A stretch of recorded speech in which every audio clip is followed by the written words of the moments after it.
नमस्कार मित्रांनो, बघा 9 नोव्हेंबर रोजी झालेली राज्य सेवा पूर्व परीक्षेमधील भारतीय अर्थव्यवस्था या विषयाचे संभाव्य उत्तर तालिका या ठिकाणी आपण बघणार आहे। बघा एकूण या विषयामध्ये तुम्हाला 15 प्रश्न विचारले, तर यामध्ये पहिला प्रश्न जमीन सुधारणेवर असणारा की जमीन धारणेची मर्यादा म्हणजे एखाद्या व्यक्तीच्या स्वतःच्या नावे किती जमीन धारण करू शकतो याची वैधानिक परिपूर्ण मर्यादा होय। तर जमीन धारणेची मर्यादा लादण्याचे खालीलपैकी दोन पैलू कोणते? तुम्हाला काय दोन पैलू या ठिकाणी विचारले गेले होते। ज्यांनी चांगल्या प्रकारे जमीन सुधारणा हा घटक वाचला त्यांना सहजरित्या या प्रश्नाचं उत्तर सोडवता आलेले। बघा की आपल्याला माहिती आहे की पहिला घटक कोणता आहे की भविष्यातील अधिग्रहणावर मर्यादा, की भविष्यात किती जमीन अधिग्रहण करतो यावर मर्यादा हा सुद्धा घटक आहे।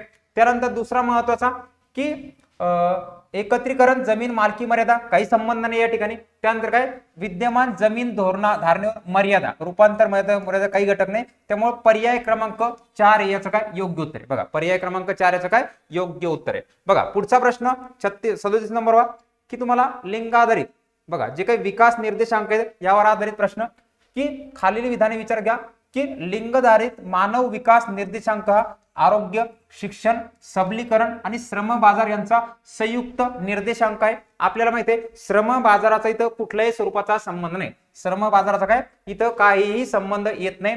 दुसरे वरील 4 घटकांचा विचार केल्यास स्त्री पुरुषातील असमानतेमुळे मानव विकासावर प्रतिकूल परिणाम होतो। बघा तिथं काय 3 घटक आहे, चौथ्याचा काही संबंध नाही, त्यामुळे पर्याय क्रमांक 4 याचं काय योग्य उत्तर आहे। पर्याय क्रमांक काय 4 याचं योग्य उत्तर आहे। बघा पुढचा प्रश्न की राहणीमान बघा उच्च राहणीमान याच्यावर निर्देश आधारित की 26 जून 1975 रोजी जारी केलेल्या 20 कलमी कार्यक्रमाचा मुख्य हेतू खालीलपैकी कोणता होता? बघा कधीचा कार्यक्रम 20 कलमी कार्यक्रम 1975 चा असणारा, त्यामध्ये कोणकोणते हेतू होते?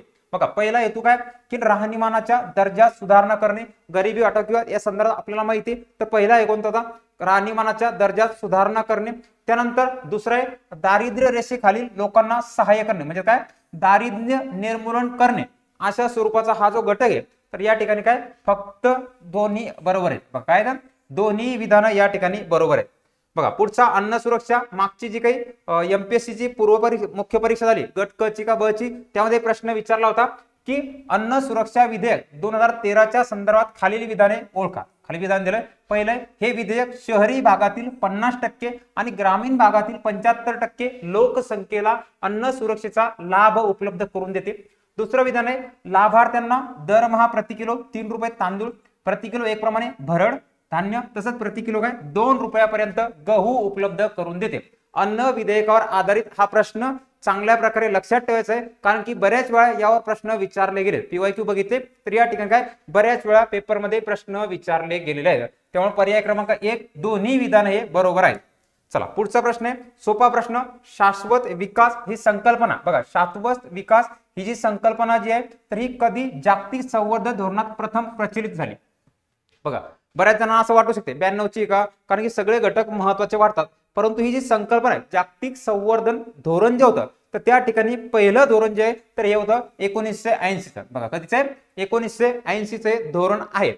त्यानंतर पुढचा महत्वाचा प्रश्न की 2020 मध्ये बघा 2020 मध्ये जाहीर करण्यात आलेल्या शाश्वत विकास लक्ष्य निर्देशकात भारत कोणत्या स्थानावर होता? म्हणजे थोडक्यात काय चालू घडामोडीशी निगडीत असणारा थोडासा प्रश्न, म्हणजे आपल्याला माहिती तरी असले पाहिजे मागचे 5 तरी, तर हा किती होता त्या ठिकाणी 117व्या स्थानावर काय भारत या ठिकाणी होता।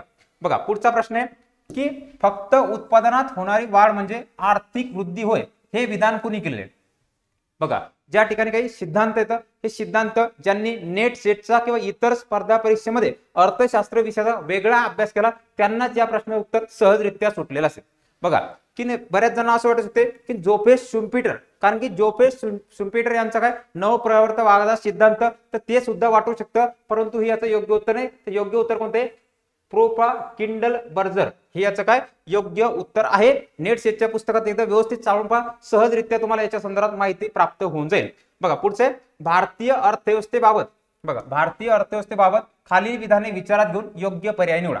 बघा पहिले जागतिकीकरणानंतर भारतीय अर्थव्यवस्थेतील बदल लक्षात घेता ट्रिकल डाऊन थेअरी, बघा कोणती ट्रिकल डाऊन थेअरी भारतीय अर्थव्यवस्थेला तंतोतंत लागू होते। दुसरं विधान होतं जागतिकीकरणानंतर विशेषतः 2005 पासून भारताने गाठलेला उच्च विकास दर ज्याला ट्रिकल डाऊन थेअरीवर प्रश्नचिन्ह या ठिकाणी काय उपस्थित होते, या ठिकाणी काय प्रश्नचिन्ह उपस्थित होते. तर बघा याच्यामधलं फक्त आणि फक्त कोणतं, पर्याय क्रमांक 2. बघा लक्षात घ्या, कोणतं, फक्त आणि फक्त विधान 2 बरोबर आहे. कोणतं विधान बरोबर आहे, की जागतिकीकरणानंतर विशेषतः, बघा जागतिकीकरणानंतर त्या ठिकाणी विशेषतः जर आपण बघितलं की 2005 पासून भारताने काय उच्च विकास दर ट्रिकल डाऊन मार्फत काय इथं उपस्थित करतो. क्लिअर. बघा पुढचं होतं, बघा पुढचा प्रश्न सोपा विकसित स्वरूपामध्ये असणारा, हा सुद्धा एक आर्थिक सिद्धांतानुसार विकसित जगामधील जवळपास 40% लोकसंख्या 1950 आणि 1960च्या दशकामध्ये झालेल्या आर्थिक वृद्धीचा लाभ झालेला नाही. हे विधान कुणाचं होतं. बघा काही सिद्धांत हे संपूर्ण आपण आपल्या बॅच मध्ये कव्हर केलेलं आणि बॅच मध्ये कव्हर करतोय. बघा तर कोणता आता, जो काही रॉबर्ट मॅकनमारा येतोय. बघा रॉबर्ट मॅकनमारा, तर रॉबर्ट मॅकनमारांचं हे विधान आहे की त्यांचं विधान तुम्हाला लक्षात ठेवायचं आहे. बघा पुढचा प्रश्न की राष्ट्रीय हवामान विधेयक, बघा की राष्ट्रीय हवामान विषयक कृती कार्यक्रमामध्ये खालीलपैकी कोणता राष्ट्रीय अभियानाचा समावेश केला नव्हता. बघा प्रश्न काय विचारला की कुणाचा समावेश केला नव्हता. आपल्याला जरी माहित असले की राष्ट्रीय हवामान विषयक जे काही कृती कार्यक्रम आहे कोणकोणत्या गोष्टीचा समावेश केला, एवढं जरी माहित असलं तुम्ही सहजरित्या इथं काय करू शकता, उत्तर काढू शकता. बघा हे हवामान मधलं सौर राष्ट्रीय अभियान आपल्याला माहिती आहे हवामाना संदर्भात आहे. त्यानंतर राष्ट्रीय शाश्वत वसतिस्थान अभियान हे सुद्धा आहे. राष्ट्रीय जल अभियान हे कोणते, हे संपूर्ण काय पर्यावरण किंवा हवामान विषयक असणार आहेत.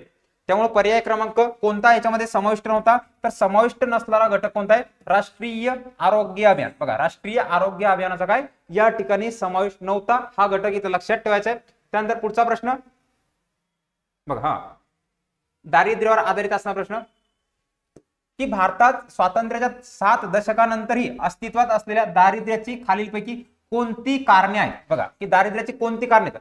पहिलं कारण आहे की अर्थव्यवस्थेवर मोठ्या प्रमाणात कृषी क्षेत्रावर अवलंबून आहे. की आपण म्हणतो पूर्वीपासून भारत कशी आहे, तर भारत देश हा कृषी प्रधान देश आहे. भारत हा काय कृषी प्रधान असणारा देश आहे. बघा त्यानंतर काय उत्पादन क्षेत्रातील रोजगार संधीची कमतरता, हे सुद्धा बरोबर आहे.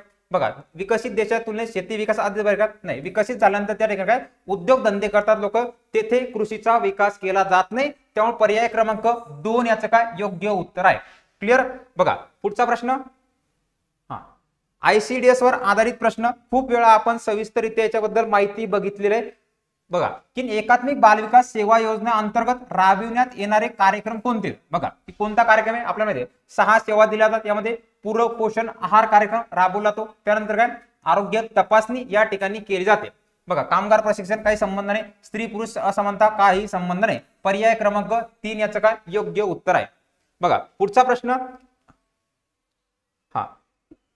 की जनगणना लोकसंख्येवर प्रश्न विचारतात. त्यामुळे चांगल्या प्रकारे घटक लक्षात ठेवायचा आहे. 2011च्या जनगणनेनुसार 2011 मध्ये देशातील एकूण शहरी लोकसंख्येपैकी, बघा एकूण देशातील शहरी लोकसंख्या आहे त्यापैकी 13% लोकसंख्या कोणत्या शहरामध्ये होती. बघा कोणत्या शहरामध्ये या ठिकाणी होती, तर पहिलं लक्षात आपल्याला की मुंबई हे शहर याच्यामध्ये होती. त्याचबरोबर काय कलकत्त्यामध्ये होती आणि दिल्लीमध्ये होती. कोणतं नव्हतं, त्याच्यावर चेन्नईमध्ये नव्हतं. पर्याय क्रमांक 2 याचं काय योग्य उत्तर आहे.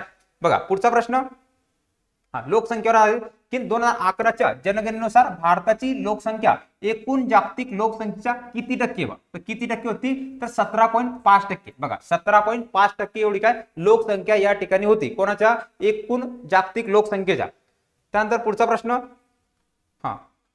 बघा की भारताच्या राष्ट्रीय लोकसंख्या धोरण 2000 संदर्भात खालीलपैकी कोणतं विधान बरोबर आहे. लोकसंख्या धोरण जे 2000चं आहे त्याच्या संदर्भात मला विधान विचारली होती. तर कोणते विधान आहे, पहिलं आहे की जास्तीत जास्त 2 अब्ज ते 50 पर्यंत काय 27 पर्यंत लोकसंख्या धोरण होतं, हे ते होऊ शकत नाही. त्यानंतर सार्वत्रिक लसीकरण. बघा सार्वत्रिक लसीकरण आपल्याला माहिती की लोकसंख्या धोरणामध्ये काय सांगितलंय, सर्वांना पोलिओ गिलो संपूर्ण जे लसीकरण तर आरोग्यविषयक संपूर्ण लसीकरण करायचंय, हे सुद्धा बरोबर आहे. अर्भक मृत्यूचं प्रमाण 30% कमी करणे काही संबंध नाही. त्यामुळे पर्याय क्रमांक 4 याचं काय योग्य उत्तर आहे. बघा मित्रांनो आजच्या झालेल्या राज्यसेवा परीक्षेमध्ये अशा प्रकारे तुम्हाला अर्थशास्त्रामध्ये प्रश्न विचारले गेले होते. बघा अंतिम उत्तर तालिका आल्यानंतर पुन्हा आपण सविस्तररित्या या ठिकाणी विश्लेषणासहित भेटणार आहोत. तोपर्यंत नीटपणे काळजी घ्या, नियमितपणे अभ्यास करा.